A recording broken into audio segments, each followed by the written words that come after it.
All right, all right, all right. Shalom, shalom. I think we are in the house here. All right, all right. Okay, okay. We're gonna check it, get a mic check. Everybody okay there? Shalom. All right. Shalom. Yeah. Shalom, shalom. Okay. All right, my brother. All right. All right. So we got some familiar faces.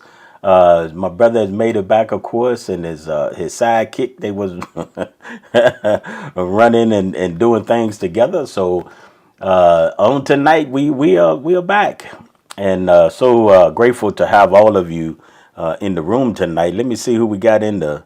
All right. Okay. We live. If you're here on Wednesday around the 7 in the Center Texas area, we are live and ready to go. That's it. Looks like everything is everything. Sometimes I was talking earlier that we have difficulties from time to time. So it looks like that everything is going okay, and I am so grateful for that. And we will be able to get started. Of course, we have been all the month of January. Of course, we've been reading a chapter a day, and then we'll do that for 31 days. And then next month we may have something too, but it won't be as intense as we do for the Mishlei or Proverbs as well, right? And so I'm thinking about what that's going to look like. It won't look like maybe to the intenseness of what we got now, but we will have. I mean, I'm thinking about it in a way that what we'll have. So since we've been doing that, of course, today I asked our reader to come, Sarah, to come and begin to read for us. And I know that those of you that have seen the readings of our scriptures, she is the one that does the reading. And so I thought it would be appropriate if she would come and do the readings for us and do Proverbs chapter 17 for us. And then we'll go into this. One of the titles that we had is embracing responsibility. So that's what we want to do, the things that we are responsible for, and we want to have no more excuses. So this is going to be the challenge for us for sometimes I was getting ready to say the rest of the week, but it's really the rest of your life. But the more of the focus is I need to focus on no more excuses because it will help me in the walk that I have, right? And that no more excuses, we are talking to Sid earlier, we dealing with the noun portion of that. Not to excuse, but when somebody make excuses, right? So we want to really deal with that and see what's going on, right? All right. So we're going to go ahead and begin, of course, in that. And I was thinking that some more people would come in the room before we get started. But I think we'll just go ahead and roll just a little bit in that. And so, Valencia, I'll go ahead and put up this verse, the scriptures here. Let me see if which one I want to use here. I will be going probably doing more on the board because of you guys are here too as well. All right, my sister, we'll turn it over to you at this time, Proverbs chapter 17, and then we'll let you read the whole chapter. Okay. Yes, sir. Proverbs chapter 17. Better is a dry piece of bread and rest with it than a house filled with the offerings of strife. A wise servant rules over a son who causes shame and shares an inheritance among the brothers. A refining pot is for silver and a furnace for gold, but Yahweh tries the hearts. An evildoer gives heed to wicked lips, a liar gives ear to a tongue of desire.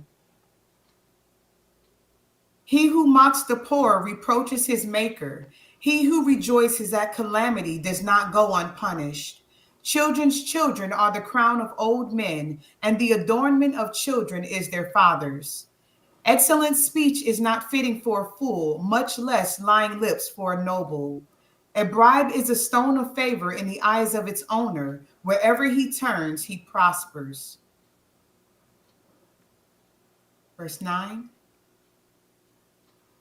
He who covers a transgression seeks love, but he who repeats a matter separates intimate friends. Reproof enters deeper into a wise man than 100 blows on a fool. An evil one seeks only rebellion, so a cruel messenger is sent against him. Let a bereaved bear meet a man rather than a fool in his folly. Whoever rewards evil for good, evil does not leave his house. The beginning of strife is like releasing water. Therefore, stop fighting before it breaks out. He who declares the wrong right and he who condemns the righteous, both of them are an abomination to Yahweh.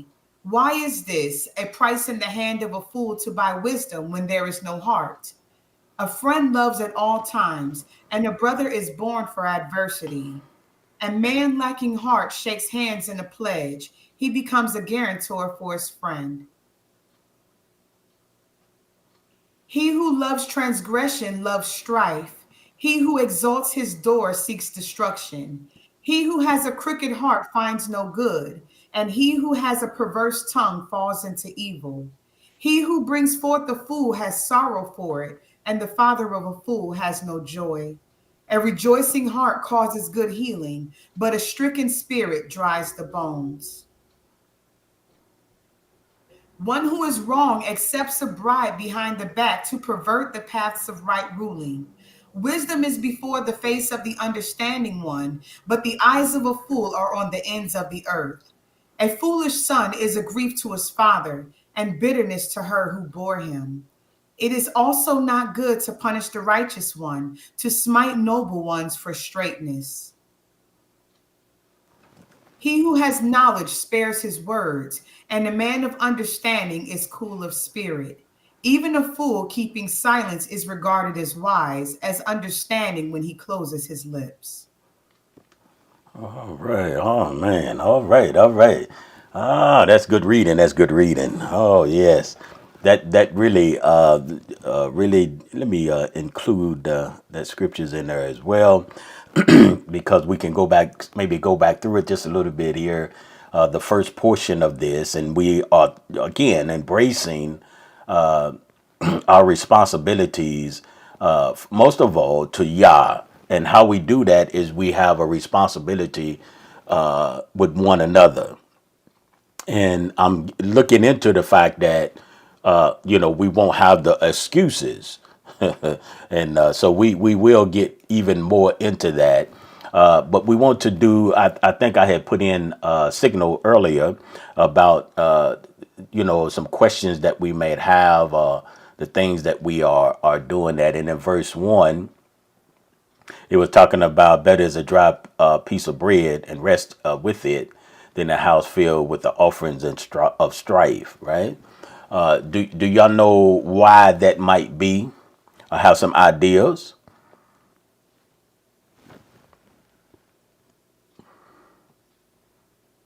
I was thinking,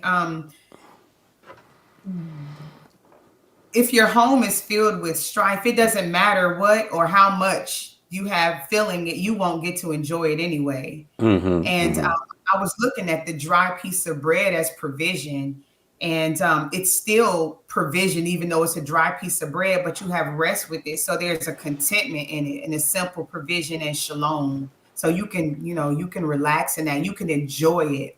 But even if there's a lot of things in your house, if it's always fighting and strife going on and divisions, then you won't ever enjoy it anyway.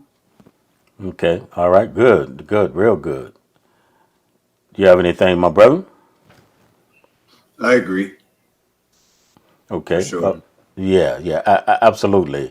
I think it was, especially when it said about the offerings, that's some of the things that even in our feast days, I think when we think about the lambs and the bulls and different things that we used to do when we had the temple, that was a good time for us to really eat meat as well, right? It was a delicacy in that fact. I think that during the times that you may not eat as much, unless you had enough people to eat, say a whole lamb or something like that, right?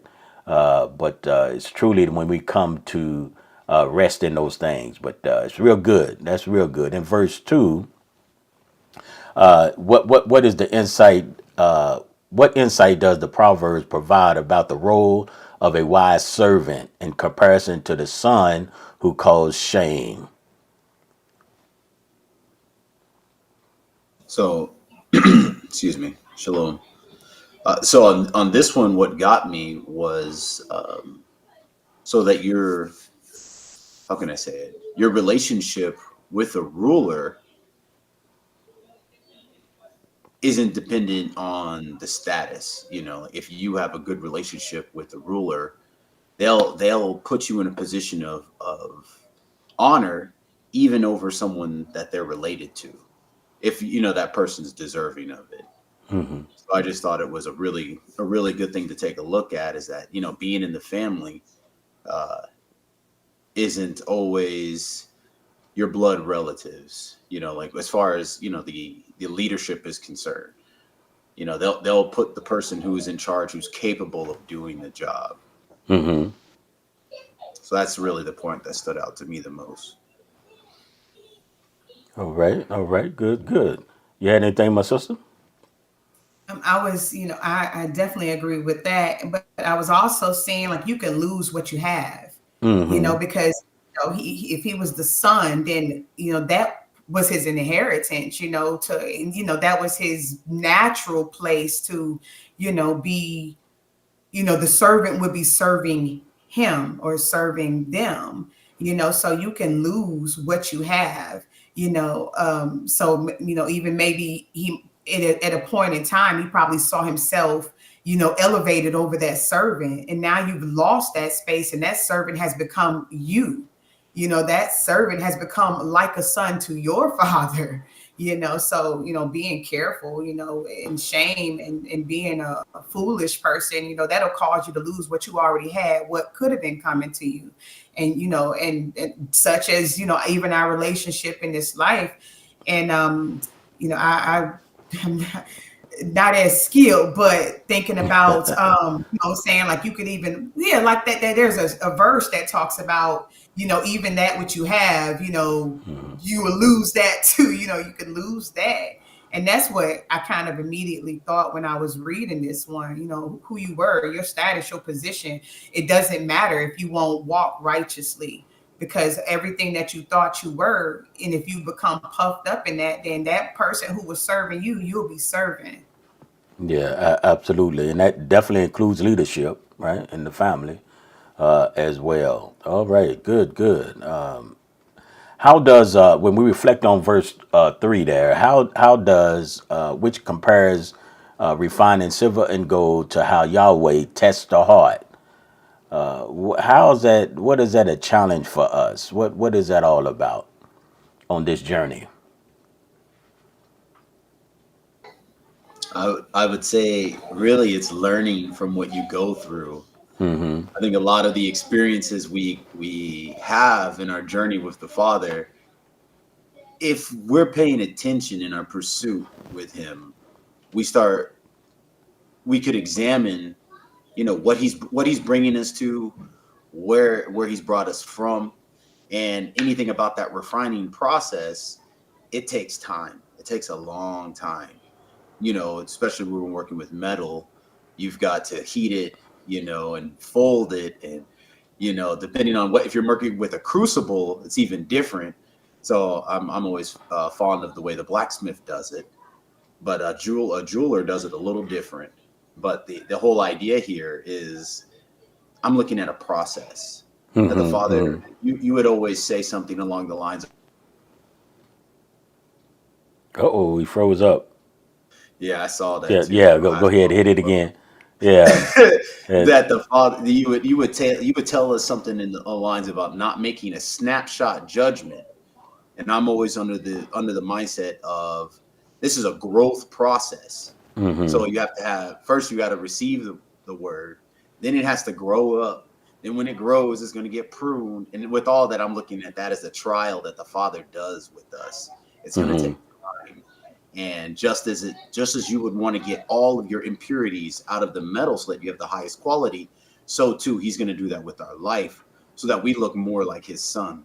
And there's going to be more trial for us to experience the closer we get to him, but also we will consider it joy because it's worth going through it in order for us to become more like him. All right, good, good. Anything, Sarah? Praise God. That was good. And he said the word I was going for too, the encouragement.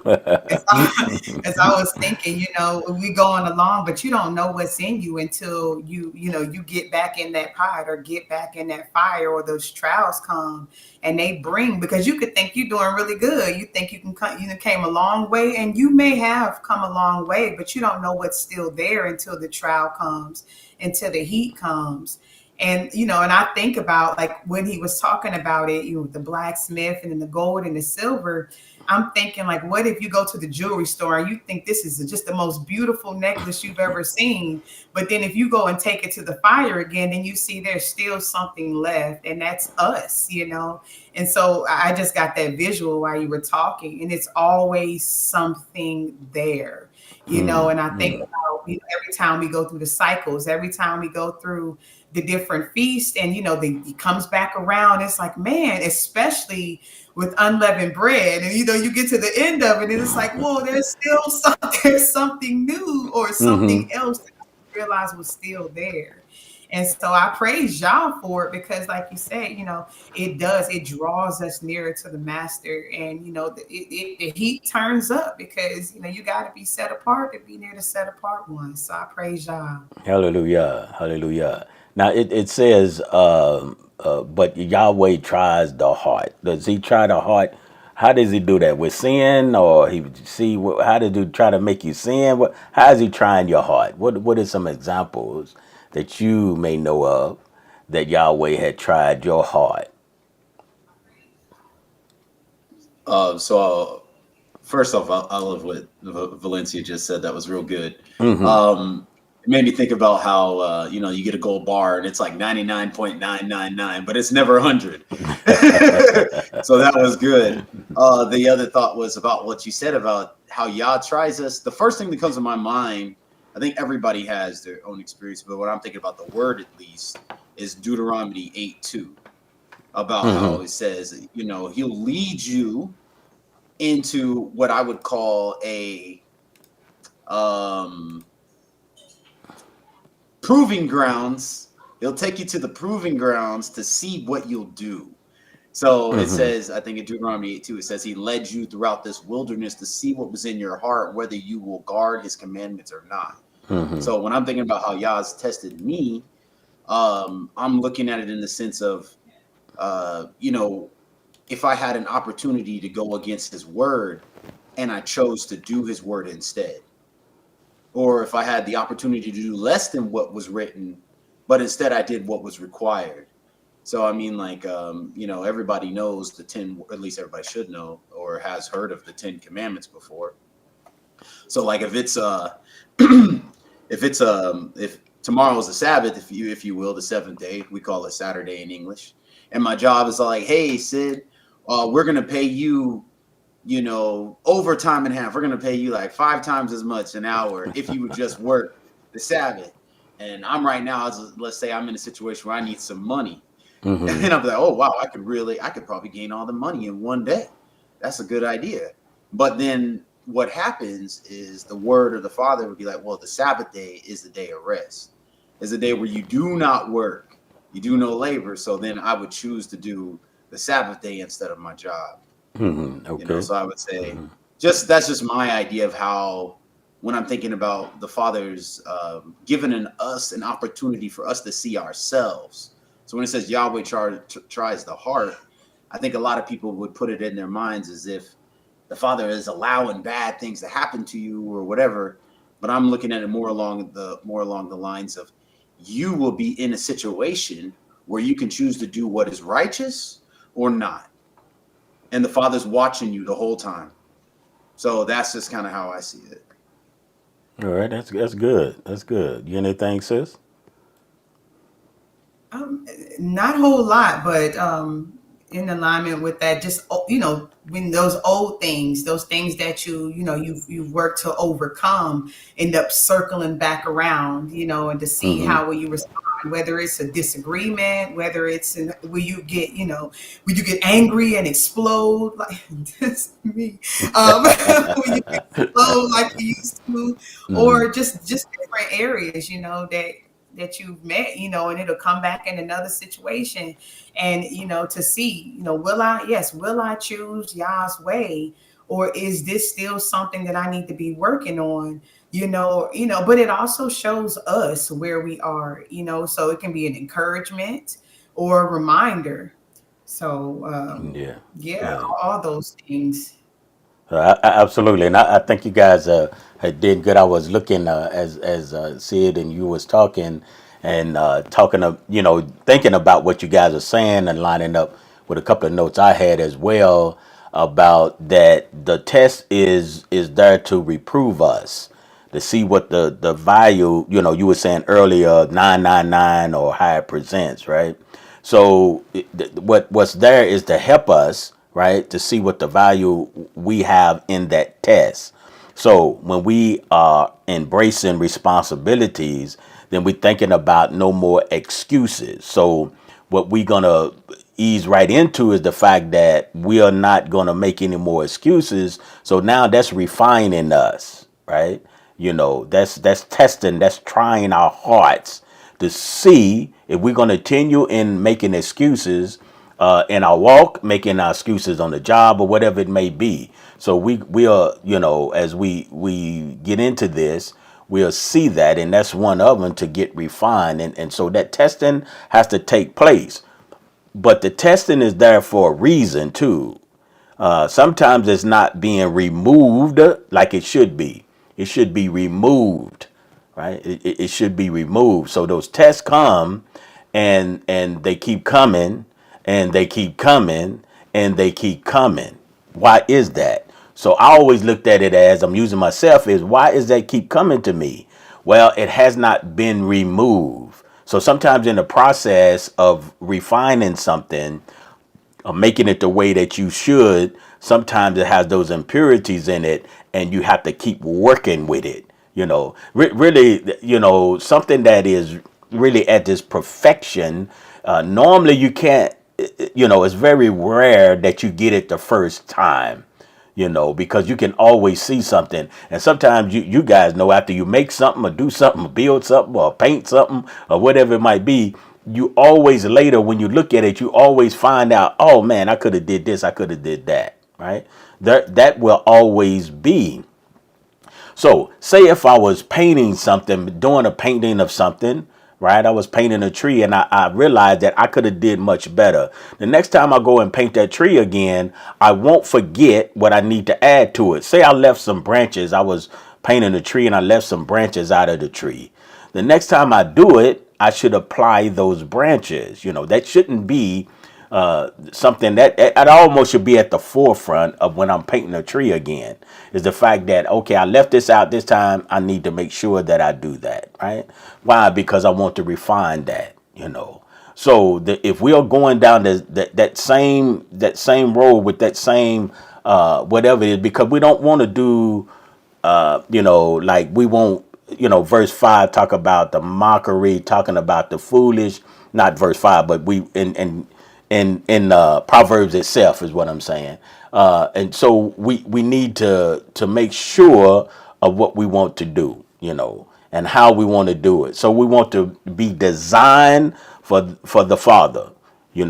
Our design is what we want to be for Him. He wants to make it, to mold us. And remember, we have what of the potter. I think I don't know if the furnace you being refined, a furnace refined, and it's always hot, isn't it? That's always hot. So, but it's there to do something though. It's there to do something. So.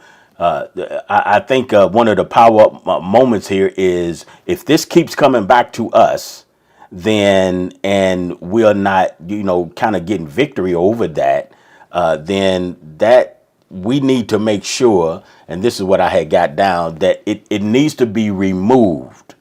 It needs to be removed. Because when it kept coming back to me, I realized it wasn't removed. Now, if it comes to me and whatever say in a situation where I have to overcome it, because each time, in order for me to have no more excuses, I have to overcome this. So each time I have to overcome it. And so that's something that I want to, kind of interject in that as well. All right. Then let me see what else I had here. What is the consequences mentioned in verses 4 and 5? For those who heed wicked words and rejoice at the misfortune of others. It's a shame that somebody even do that, right? How do these actions impact one's relationship with Yahweh, right? How does that do that?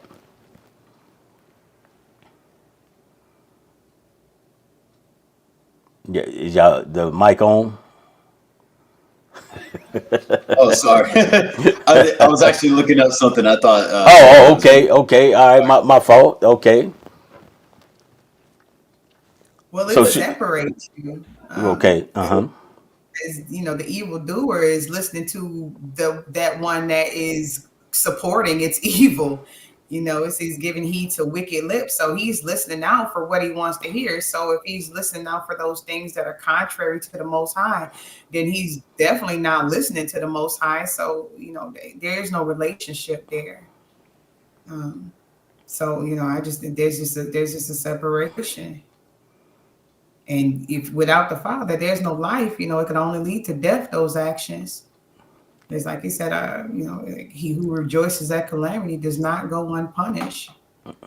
I always think, why would somebody rejoice over your misfortune? Something that I know we don't do that. We couldn't do that, could we? We couldn't do that because that we couldn't. That would really really impact us, wouldn't it?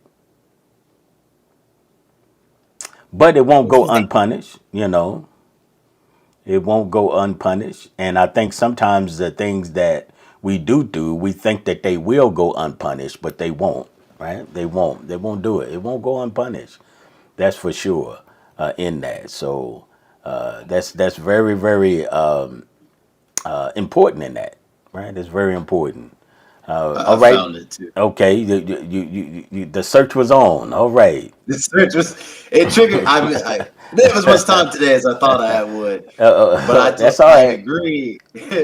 And the one that comes to my mind is verse 20, chapter 24, verse 16. It says, 7 times a righteous man falls, in Mishle, Proverbs, falls, but the wrong one stumbles into evil. But then it ties into the next verse.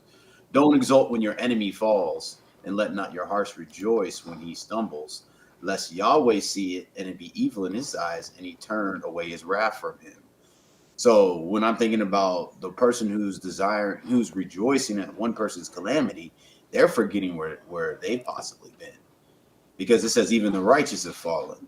And not only just that, the idea is the master as most high has wanted us to be at peace with our enemies. He said he'll even make a table. He'll give us a place to be in the presence of our enemies. So I'm thinking in the sense of with this person who's rejoicing at one's evil, perhaps this guy is not considered the path that is most righteous, the ways of the Father. And since he's mocking and he's reproaching, we were all born naked, so we all had something to gain. So when it comes down to it, the idea is, it's better to see someone in their lowly estate come up versus for us to put someone down. And I think that's just the right heart, I believe. Someone with this particular behavior, they're storing up for themselves wrath. All right, all right. That was good. Good. The verses 6 and 7. Let me move this up just a little bit here. See if we get at verses 6 and 7, and let's see here. Let me find it. What is the significance of the relationship between generations as described in 6 and 7? How can older and younger generations benefit from each other? Uh-oh. I got that's when I have to have the young folk here. How is it that we can benefit from each other there? Oh, I love that. The way you put it is perfect. As somebody who has really been on a search, I've been in my journey with the master. He showed me, the pursuit of wisdom is going to come from the wise. So someone who's looked for the wise, I could say that it is the greatest benefit that any person, young, especially, because I don't know what it is about us when we're really young, we act as if we have it all figured out. We got it all figured out. We don't have anything to learn. Here let me teach you. But the reality of it is, for me, the pursuit of sitting down at the feet of the wise to learn from them as a student has been the greatest experience and challenge, reward and joys. All sorts of things come with that. And I think that what makes it so beneficial is you can have this individual who's encapsulated all this experience that they've learned from, and now I get to benefit from their stories on victory and their stories on failure, so that I now can make a better decision if I choose to heed what they say. Hmm. And I think that is the greatest thing. Even I pray for my children to have, that they can find, that they can go sit down and sit at the foot of a wise leader in the Father, and learn and be able to pick up things that even I made mistakes in. So there's so much that can be gained from being with people who are willing to teach you the ways of the Father, not just because they read it, but because they live it. And I think that's the difference here. All right, good, good. All right, sis, you had something? Yeah, yeah. Okay, all right, all right. That one of the things that I let you interject this too is what you were saying. Your children, your father. Was there anything that your father left you that would be a crown in your life? See it. Yes.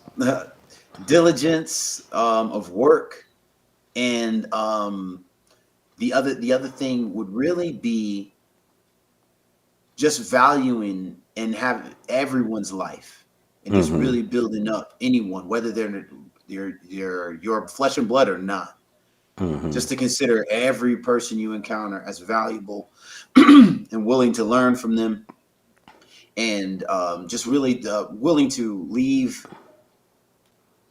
how can I say, a skill. That's one thing that I just know is like that I always think about. My dad taught me. My job is I repair stuff. I'm a fix it guy, and he taught me how to use a screwdriver. So that simple skill has become the foundation for my everyday work. So I know that you can teach someone just one simple skill, or be a part of someone's life to help them along with just one thing. And you'll never know that that might become the very thing that they make a living on. So I love that my dad taught me that, and I'll keep it with me. And I've already taught my children and given them screwdrivers too, just because it's so important to me. Yeah. Outstanding, outstanding. All right, we'll move quickly here. Okay, in verses, well, I guess the question was I put from 8 to 28, but if since we read it, we may be able to pull it from it. So we want to evaluate in our lives the role. Let me evaluate in your life the role of speech in Proverbs 8 to 28. How can words be used positively or negatively? And what impact do they have on relationships and the wisdom? Right.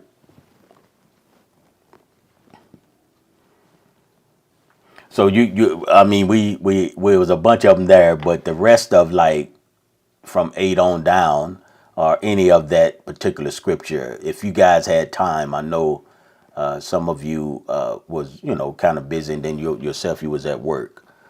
I didn't know how much time you did have that, but I think that just life in general, How can words be, what is it? Embracing, when we are embracing responsibility, what responsibility that we will have, thinking about more excuses, what is it that we can affect people's life? How can we impact them lives when we thinking about all the proverbs, all that we've been reading so far?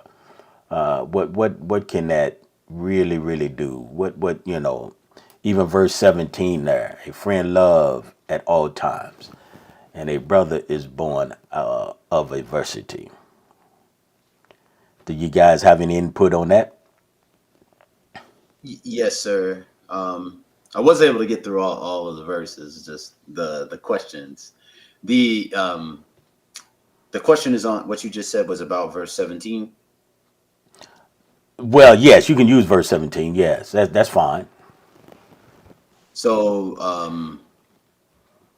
I love verse 17 for the reason that sometimes when for myself especially, there's been plenty of times in my life where I've felt walled off or I felt isolated. But if I had, you know, been paying attention, I wasn't alone. That the master Hmm. has always had someone there, always had someone there that I could have that camaraderie or that solidarity with Hmm. in terms of growth. Because there's a lot of people who unite towards things that are wrong, but I'm talking about people who are ready to build up in the things of the Father. He'll send you someone or have someone in your life that'll be like a light post to you, or a brother, somebody who Hmm. can help you and I mean help in the things of, as a man, we're fathers, sons, and husbands. So the idea is that I've had brothers that help me see growth potential in those areas, how to be a better father, or what some things I can apply to be a more attentive husband, and Hmm. all those things. I just really believe you're never in a your brother is there for your trouble. Your family member, the person in your life, is there for when you need them the most. If you're in a place of turmoil and you're alone, well, you have somewhere to go. You have a brother, you have a sister who you can link up with, who will help you be a sword and shield to you in that place for good and not for evil. And I know it to be true. And it's in all areas. It's Hmm. in work. It's it's in the late night hour. It's in all sorts of places where you don't expect it. There will be a righteous person there in the Most High for you in that place of trouble, and that's how that's how you can receive the good love and understand that in your adversity, there's somebody there. There is. And for the first part, you had said, I think what grabs me the most is verse 27. And I would contrast that with verse 7. Verse 27, it says, he who has knowledge spares his words. Hmm. Just that first part. That's something I've really learned and I am learning from you to put better on display. Obviously, you're the teacher. But there is something about somebody who knows something and doesn't say anything at all. Like I have really learned a lot about that. And the way you would put it is, you don't have to say something about everything all the time. There really isn't somebody. And unfortunately, we've grown up in this culture that you can get corrected or be a corrector on any and every little thing. And I've come to learn that if you understand what someone's saying, you may not need to offer the correction on the part where they misspoke, or however that little fumble was along their train of thought. If you got the main point of what they said, then cool, let it be. But there's been plenty of times where we've been in a room and the wisest man had nothing to say. And that has always puzzled me. That has really been a puzzle to me, but I understand why. Is because what this verse says, having knowledge, it's good to spare your words. Yes. And that Hallelujah. really, really, really something to me. And it says, and a man of understanding is a cool spirit. That the second half of that to me is that wise person in a place of trouble, they're just going to go to work. Sometimes if you've ever seen somebody panic, they're panicking, they have a lot to say in their panic. But the person of understanding, they're just going to get the job done. They're going to show up, they're going to have all faith, all belief, and get it done. And when it's all said and done, the person who was panicking is going to be in awe that this person of understanding was able to just accomplish through the Father, and they didn't have much to say about it. In the sense that their mouth wasn't running, they weren't screaming, they weren't hollering. Some people, they scream fire, but then there's always somebody that grabs a fire extinguisher. He ain't have to say nothing. So that's what I'm trying to say. Is like Yeah, you absolutely. can be the person who's bringing the shalom, and you don't even really have to say much. You can bring it through your actions. Absolutely. Beautiful. Did you have anything, sis? I was still just thinking about verse 17 about the friend who loves at all times, and the brother is born for adversity. And I love what Bro said about that brother who is who's there for those things that you go through. And then I was thinking about the friend loving at all times, and it's like whether it's in correction or encouragement, they're there with you, like, because sometimes, that stuff that, you have to change, things that they reveal, about you, things that you need to work on, it's in love, but then they're right there. They don't just give up on you.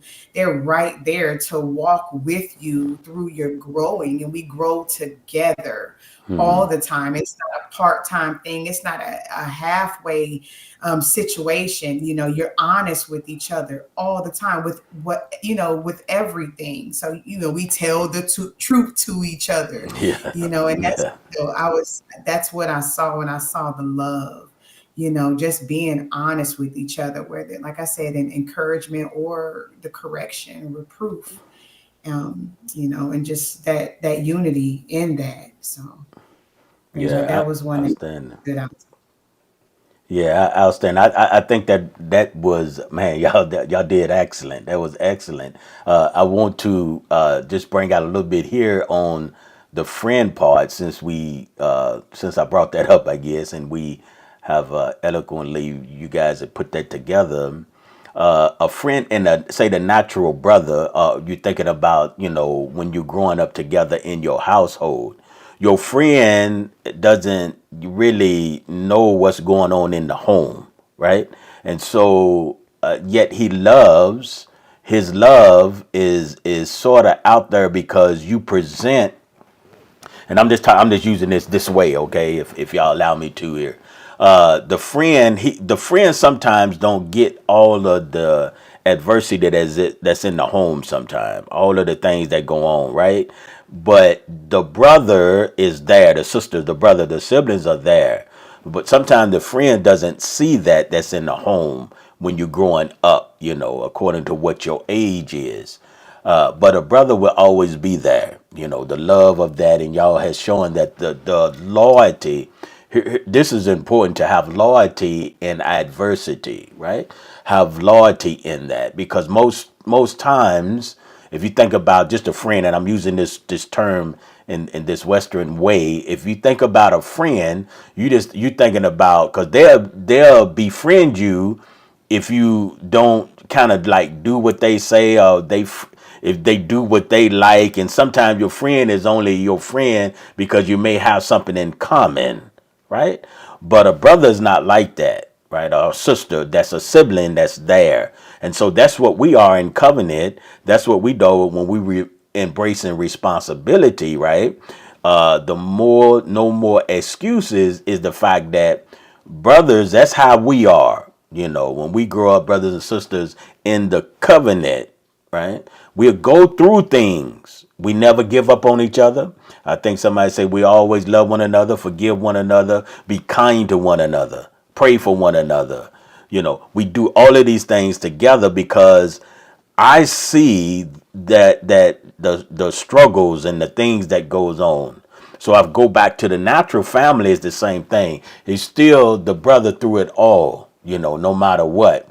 And so a true friend now will have that same type of relationship is what we saying here. He can love all the time in that, right? But the brother will be there too, right? The love and all of that will be there through it all, because sometimes in the household you may have dispute against your brothers or sisters in the household, and you won't have a dispute against your friend.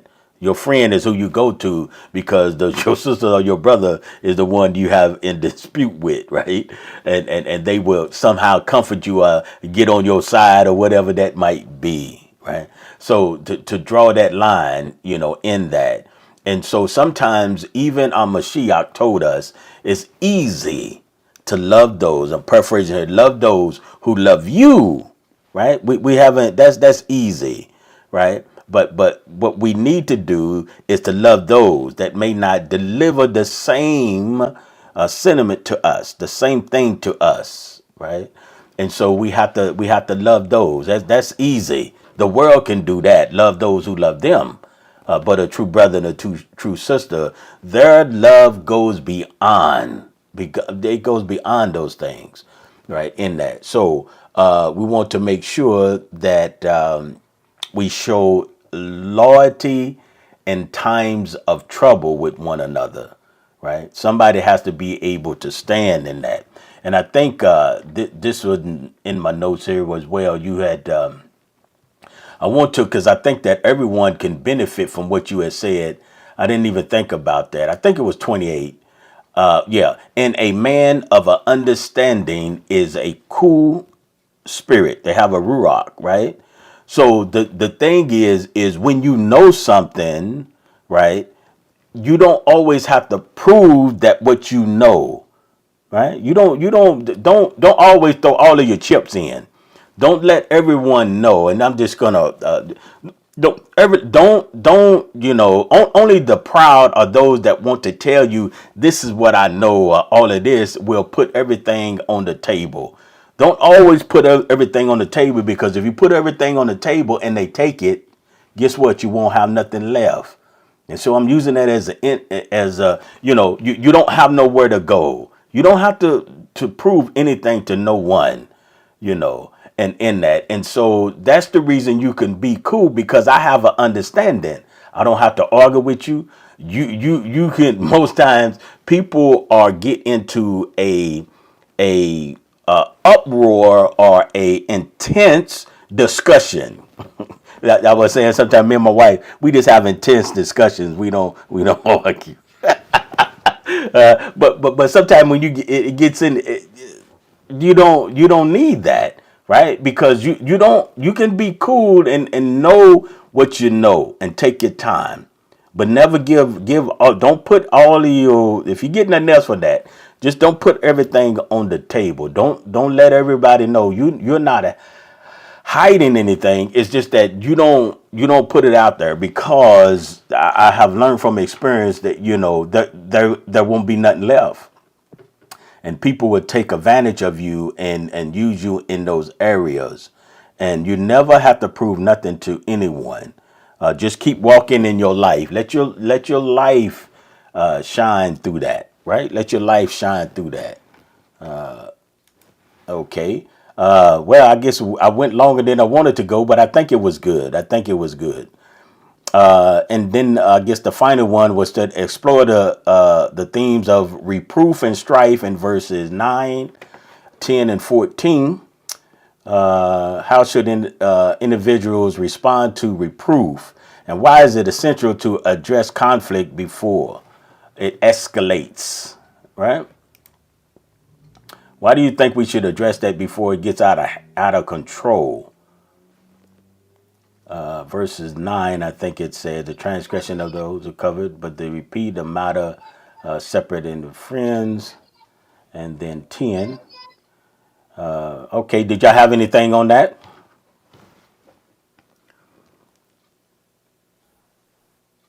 I think we're supposed to be people who forgive quickly. You go Okay. ahead and you deal with the situation. You get it out, because we're going to have disagreements, but that doesn't have to separate us.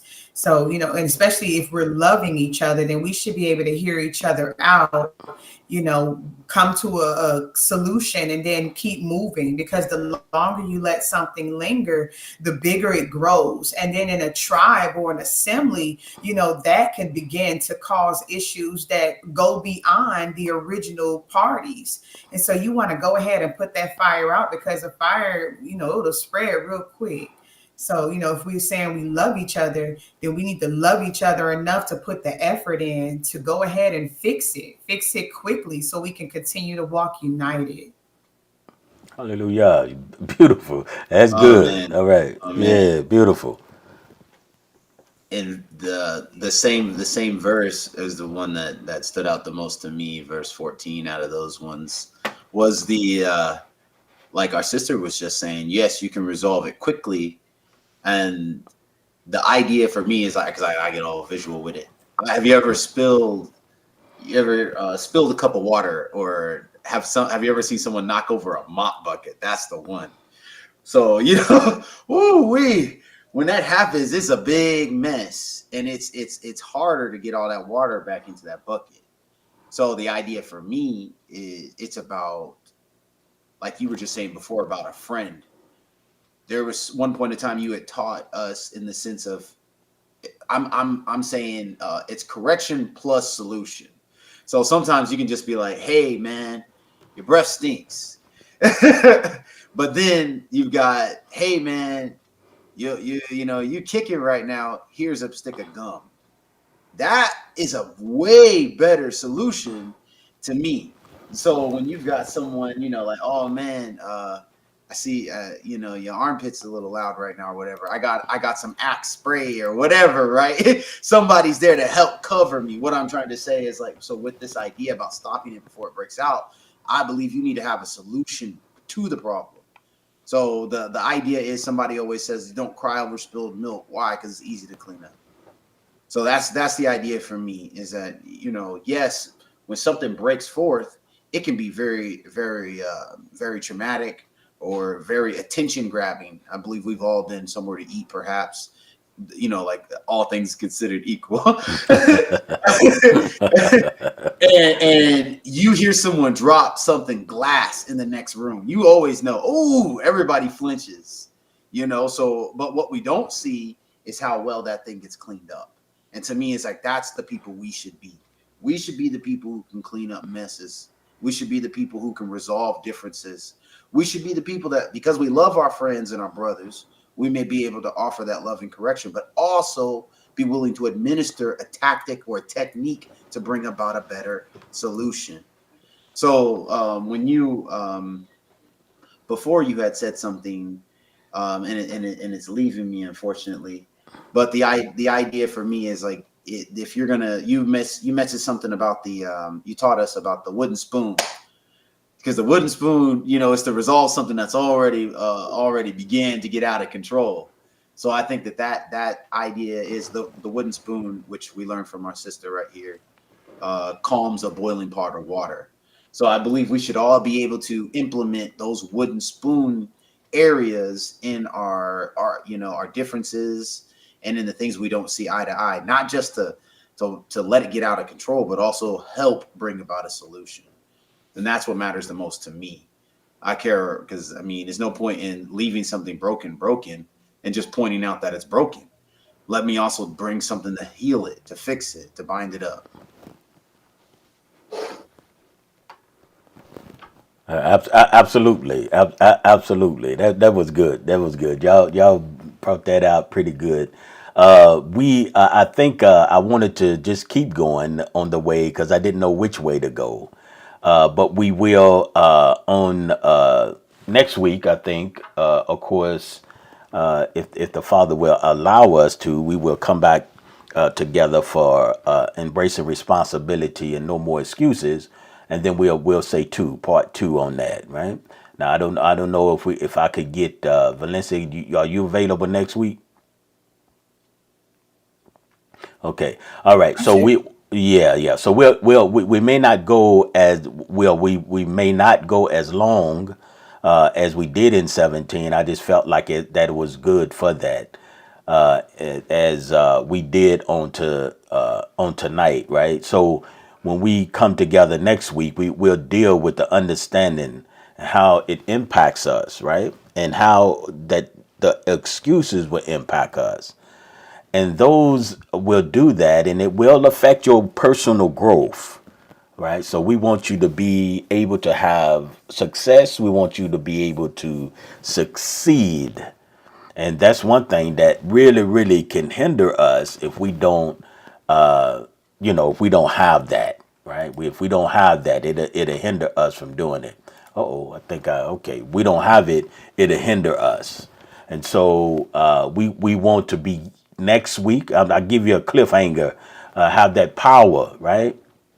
And so the responsibilities that we will have, and taking that responsibility means acknowledging, and then we're gonna have to accept something. So accepting the consequences of our actions when we make excuses, right? Okay. So we have to take responsibility of that.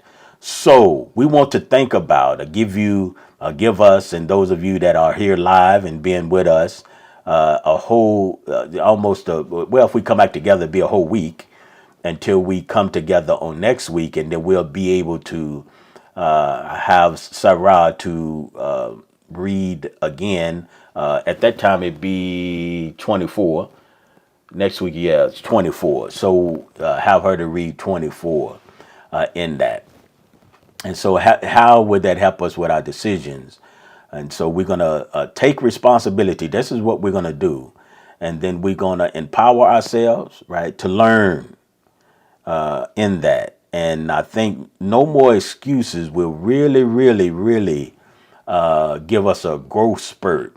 Sometimes, and I know, Sarah, you have teenagers as well, and we do too, and even Sid. But sometimes it seems like they stay a certain size for a long time, and all of a sudden they have a growth spurt. You just don't know when it happened. But one minute you 5'5", the next minute you 6 foot, and we don't know how it happened, right? And we call that a growth spurt. So that's what we want to. That's what will happen when we have no more excuses, right? Those we have it empower us to do some things, and from our mistakes, and then we're gonna make a positive change. That's what we want. We want to make a positive change in that. So when we're thinking about embracing this, you have to anything of the covenant you have to embrace. Anything of the Father you have to embrace, right? And so we're gonna be talking about the responsibilities of that, right? It'll bring about when you have no more excuses. I mean, this is loaded, and so next week we'll be loaded, and we'll be quicker to get into some of this as well. Where we'll show how the integrity, your maturity, and all of that, in every aspect. How that's going to bring about the trust that we need. So we want to make sure that we take this responsibility, and it will empower our lives. Again, I just want to reiterate that it will empower your life when you can deal with no more excuses. So even next week, of those that come in, and maybe I will include the chat room, and maybe I have a couple of response of maybe some I don't know, maybe true and false or something like that. But get those that have a desire that's be in the chat room, they can get in on this too as well. But I want you to meditate on it. Now, here's another challenge before we get ready to go, is the fact that I want you to say from now to next week, it just be a focus. And like I said earlier when we began this, it's a life thing. But I want us to focus when we make that excuse, right? When we find out that that's an excuse, we want to catch it before. But sometimes we've been making so many excuses, then this becomes a habit. But in order for us to make this change, we making a positive change. We was talking earlier about negative and positive, and how they can impact the relationship of wisdom. And we're talking about wisdom because Mislay is wisdom. It's the wisdom of things. So just no more excuses is wisdom, right? That cause us to be a product of faithfulness. It calls us to go forth in that. So that's what we need. We need that in our life. But to get back to my challenge for you is, and then we can get some echoes, even next week, as well as what was some of those things that we was getting ready to make an excuse, or we made an excuse and we realized that it was an excuse. It's a big challenge. That is a big challenge, and everyone that's listening or would listen to this under my voice, that is a challenge, whether you're here now or later. And I want you to see how much it's a challenge is. We're gonna realize how much we was making excuses, and it causes us not to go forward. So we was talking even in 17, we brought out the fact that we refining ourselves, making those things better. So the Father is what he's doing is he testing our hearts, right? He's testing our hearts to make sure that we can have no more excuses, right? Those things that are legit, those things, and I'm talking about something that you dealing with, right? So our responsibility is have control over. We want control over. That's what we got to have. Control over this, right? In every aspect. So the maturity, our integrity, it would come in every aspect of our life and how we begin to grow and see others. So we're going to have the introduction to this on next week, and we'll get ready to close out here, but we'll pick up here on this slide, of course, after the reading, and maybe we will say a couple of things in chapter 24. We'll ask a couple of questions. Maybe I can shoot them out to you before, and but all of it's together now. All of it is still together, and in that, and so we'll ask them, how we can avoid different things, and so next week.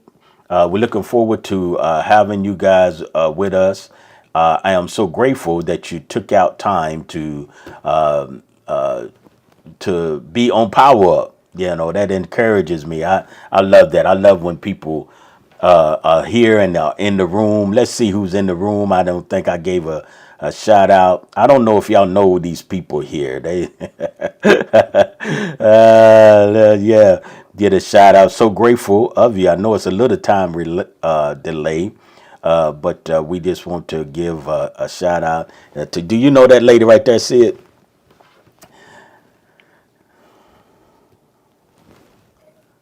Hey, mom.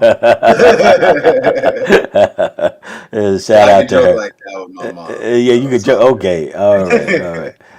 No more excuses. She, she heard a lot of your excuses. You know that, don't you? no comment. No more excuses. That order for us to get through it. In that, so I'm so grateful. Okay, we'll give y'all the any last word there, encouragement, and then we'll close it out.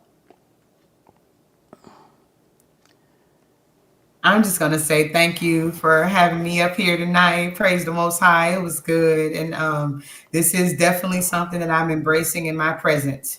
And I really enjoyed about when those trials and those refining moments come back around, then we have to realize that we didn't get rid of it. And so that is going to be also another one of my focuses is when something comes up, what am I still holding on to in this situation? And how do I go ahead and let this go so that we can stop coming back to this place? So I praise the Most High for that. Yeah, And no more hallelujah. excuses on why we respond the same or hold on to anything. We're going to let it go. So I praise y'all. Yeah, yeah, Hallelujah. hallelujah. You have anything, my brother? You good? Hallelujah. Well, thank you again, Sarah, and thank you for all of the readings that you give us. We have a chance to listen to it, and I did get all your emails today, Sue, by the way. But thank you for just taking our time and doing that, and being an example to the community as well. We appreciate you in that, and all, of course, that you do, and of course the school as well. So it's just been exciting, and we're gonna do no more excuses, right? That's where we at. We're the place and in our heart. Now it's tough, you know. It's easy. It's easy when I'm talking about it, but it is tough. It is tough. It's real tough because then you have to figure out. I don't want to get too deep here, get it? But then you have to figure out what is that excuse and what is legit. Is it an excuse or is it legit? You know what? When I was going through this, I found out that most of my stuff was excuses. And I want you to know that I want to add that challenge to that too is how much percentage of things that we encounter is excuses. You know, how many of those things are really excuses? Legit. Now, yeah, when you do these things, you have to be a person of responsibility. You have to be a person that's willing to be fair with yourself, and you can do something about it, right? In that, right? You can do all of those things. So grateful for all of you, and thank you if you are still with us. That we thank you for being here, and then those that will be able to listen to this. I'm excited about next week picking up here, and we'll pick up and see where we go from there. But take on those challenges. Take on the challenges that I discussed, and we'll see where it takes us. All right, my brother and sister, we're going to say shalom to all of you. And thanks you again. Shalom, shalom.